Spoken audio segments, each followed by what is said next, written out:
মেন্ডম করে কি এমন হয়েছি? আজ আমার বড় সর্বনাশ হয়েছে মা।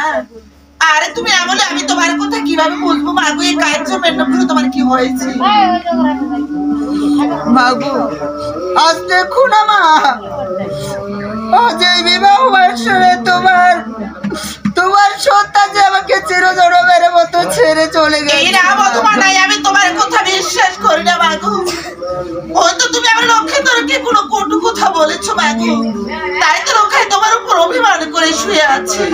না মাগো না, আমি আমার স্বামীকে যে কোনো কটু কথাই বলিনি মা। ওরে বাবা লক্ষ্মীধর, ওরে লক্ষ্মীধর, তুই একবার আমার মা বলে ডাক লক্ষাই। এই লক্ষাই, লক্ষ্মীধর, ওরে তুই ছাড়া যে হতভাগী মায়ের আপন বলতে আর কেউ নেই। ওরে শুধু একবার মা বলে ডাক। এ স্বামী, আজ কোথায় আছো স্বামী? একবার এসে দেখে যাও।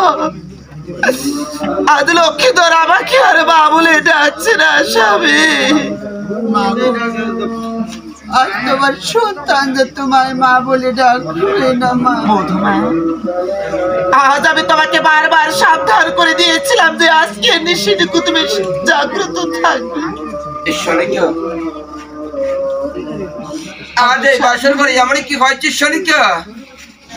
যা তুমি বাসর ঘরে ঢুকে তুমি কেন তুমি কান্নাকাটি করতে? ওগো স্বামী, আজ লোকাই যে কাঁচা ম্যাডাম ঘর ছেড়ে চিরবিদায় দিয়েছে স্বামী।